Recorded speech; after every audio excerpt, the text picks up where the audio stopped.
ছাত্ৰ-ছাত্ৰীসকল আজি পঞ্চম শ্ৰেণীৰ সমীক্ষাৰ বিষয়ৰ বাবে গণিতৰ কেইটামান আমি আৰ্হি প্ৰশ্ন আলোচনা কৰিম। এই প্ৰশ্নটো আমি আলোচনা কৰোঁচোন।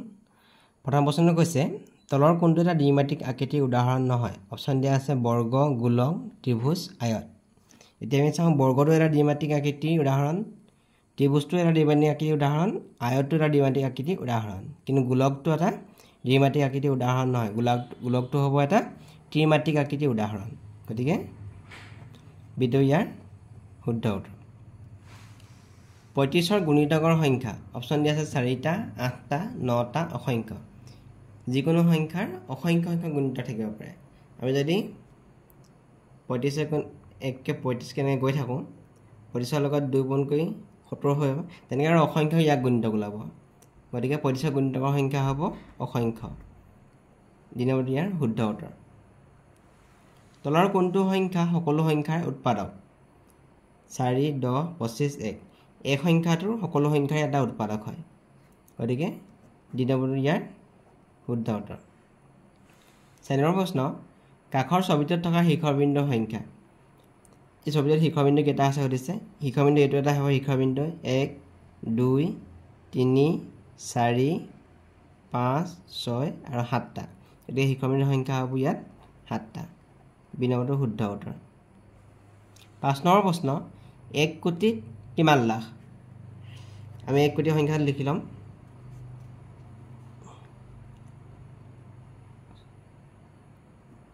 এইটো হ'ল 1 কোটি, একক, দশক, শতক, হাজাৰ, অযুত, লাখ, নিযুত, কোটি।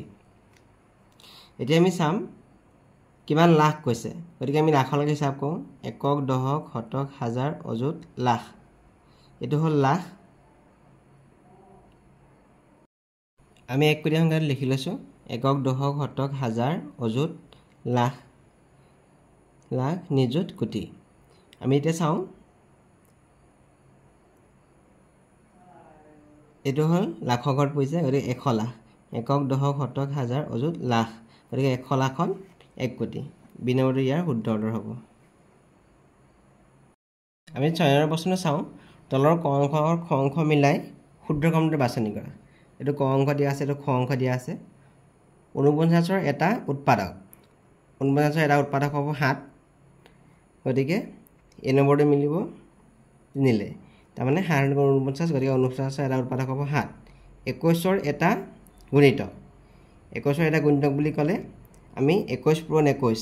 গতিকে 21টো এটা 21ৰ গুণিতক হ'ব।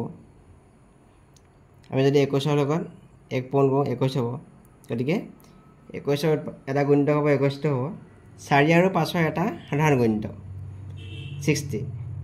4 আৰু 5ৰ সাধাৰণ গুণিতক হ'ব 60। চি নম্বৰটো যাব বিলে। কাৰণ 4 লগত আমি 15 পূৰণ কৰিলে আমি 60 পাম।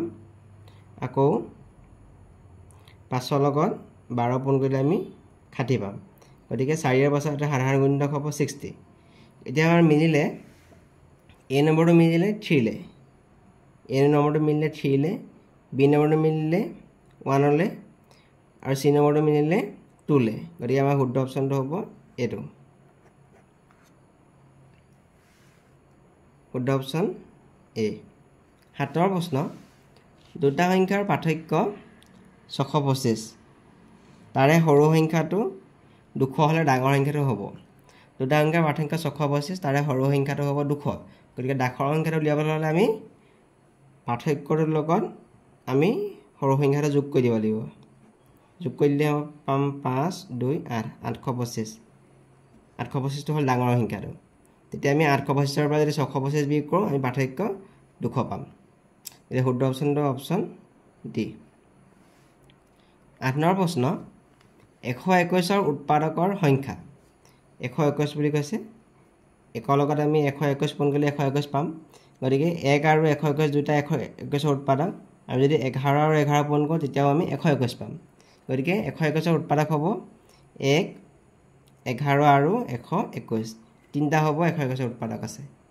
গতিকে ইয়াৰ উত্তৰটো হ'ব অপশ্যন বি। 9 নম্বৰ প্ৰশ্ন, এটা সংখ্যাৰ এককৰ ঘৰৰ অংকটো দশকৰ ঘৰৰ অংকৰ 3 গুণ। গতিকে সংখ্যাটো হ'ব অপশ্যন দিয়া আছে 37, 62, 26, 93। এককৰ ঘৰৰ অংকটো দশকৰ ঘৰৰ অংকৰ 3 গুণ ইয়াত দশকৰ ঘৰৰ অংক আছে 3 ইয়াক যদি আমি 3 কৰোঁ 3 গুণ কৰোঁ 3 গুণ 9 হ'ব একৰ ঘৰৰ অংকটো 9 নাই হোৱা ইয়াত আছে 62 ইয়াৰ দশকৰ ঘৰৰ অংক আছে 6 6 যদি 3 গুণ কৰোঁ 6 3 গুণ হৈ গ'ল 18 গতিকে এইটো হ'বই নোৱাৰে আমি যদি C নম্বৰ চাওঁ ইয়াৰ দশকৰ ঘৰৰ অংকটো আছে 2 2 যদি 3 গুণ কৰোঁ 2 3 গুণ হ'ব 6 6টো আছে এককৰ ঘৰত আছে গতিকে এই সংখ্যাটো হ'ব 26 দশকৰ ঘৰৰ একৰ ঘৰৰ অংকটো দশকৰ ঘৰৰ অংকৰ 3 গুণ গতিকে C নম্বৰটো ইয়াৰ শুদ্ধ উত্তৰ তলৰ কোনটো অশুদ্ধ ঘনকৰ কাষৰ সংখ্যা 12 ঘনকৰ কাষৰ সংখ্যা 12 এটো শুদ্ধ গোলকৰ চুকৰ সংখ্যা 0 এটো শুদ্ধ জুইচলা বাকচৰ তলৰ সংখ্যা 8খন জুইচলা বাকচৰ তলৰ সংখ্যা 8খন নহয় এটো হল অশুদ্ধ জুইচলা বাকচৰ তলৰ সংখ্যা হ'ব 6খন গতিকে ৰাইট অপচনটো হ'ব অপচন সি তলৰ কোনটো অশুদ্ধ 1756 লগত 1000 পূৰণ কৰিলে এটো হ'ব এটো শুদ্ধ হ'ব 2000 আমি 10 হৰণ কৰিলে আমি 200 পাম এটো শুদ্ধ 3260 যদি আমি 200 হৰণ কৰোঁ তেতিয়াহ'লে আমি এটো উত্তৰ নাপাওঁ 500 যদি আমি 5 হৰণ কৰোঁ 100 পাম গতিকে এটো শুদ্ধ আমাৰ অশুদ্ধটো হ'ল অপচন সি তলৰ সংখ্যাবোৰৰ ভিতৰত 4টা অংক বিশিষ্ট যুগ্ম সংখ্যা কোনটো আমাৰ হৈছে 4টা অংক বিশিষ্ট যুগ্ম সংখ্যা ইয়াত দেখিছোঁ আমি 4টা অংক আছে কিন্তু এই সংখ্যাটো আমাৰ যুগ্ম সংখ্যা নহয় কাৰণ ইয়াৰ একৰ ঘৰত 9 আছে একৰ ঘৰত 9 থাকিলে যুগ্ম সংখ্যা নহয় আমি পিছৰ সংখ্যাটো চাওঁ ইয়াত 5টা অংক বিশিষ্ট সংখ্যা আছে আমাক কৈছে 4টা অংক বিশিষ্ট সংখ্যা গতিকে এটোও নহ'ব আমাৰ পিছৰটো চাওঁ আমি ইয়াত 3টা সংখ্যা আছে 3টা অংক আছে গতিকে এটো আমাৰ 4টা অংক বিশিষ্ট যুগ্ম সংখ্যা নহ'ব আমি যদি শেষৰটো চাওঁ ইয়াত 4টা অংক বিশিষ্ট সংখ্যা ইয়াৰ একৰ ঘৰ আছে 0 একৰ ঘৰ 0 থাকিলে আমি ক'ব পাৰিম যে এটো এটা যুগ্ম সংখ্যা গতিকে ডি নম্বৰটো ইয়াৰ শুদ্ধ উত্তৰ কোনটো শুদ্ধ হয় অশুদ্ধ হয় লিখিবলৈ আছে আমাক এই সংখ্যাটোৰ এটা যুগ্ম সংখ্যা বুলি কৈছে যুগ্ম সংখ্যা হ'লে আমি প্ৰথম সংখ্যাটো চাম প্ৰথমৰ যেটো একৰ ঘৰ অংক আছে একৰ ঘৰ অংকত আছে 9 আছে 9 থাকিলে যুগ্ম সংখ্যা নহয় এটো অযুগ্ম সংখ্যা ইয়াৰ কৈছে এটো সংখ্যা যুগ্ম সংখ্যা বুলি কৈছে এটো হ'ল অশুদ্ধ সুজনৰ প্ৰশ্ন কোনোবা যন্ত্ৰত 0 ডিগ্ৰীৰ পৰা 180 ডিগ্ৰীলৈকে কোণৰ জোখ দিয়া থাকে হয় কোনোবা যন্ত্ৰত 0 ৰ পৰা 180 ডিগ্ৰীলৈকে কোণৰ জোখ আমি দিয়া থাকে আমি কোণ জুখিব পাৰোঁ গতিকে এটো হ'ল শুদ্ধ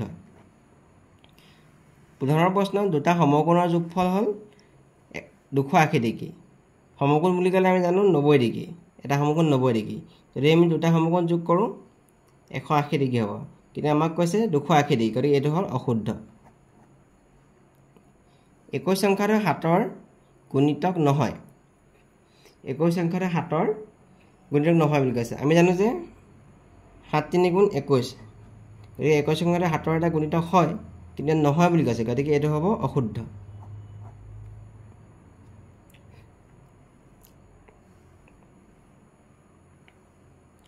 16 কোণবোৰ সদায় সূক্ষ্ম কোণতকৈ ডাঙৰ 16 কোণবোৰ সদায় সূক্ষ্ম কোণতকৈ ডাঙৰ হয় গতিকে এটো হ'ব শুদ্ধ সমবাহু ত্ৰিভুজৰ যিকোনো এটা কোণ সমকোণ সমবাহু ত্ৰিভুজৰ প্ৰতিটো কোণেই সূক্ষ্ম কোণ গতিকে এটো হ'ল আমাৰ অশুদ্ধ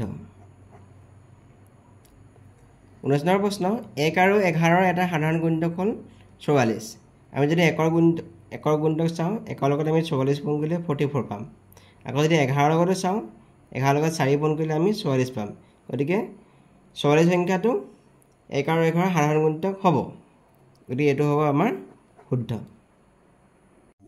Please subscribe and share my videos.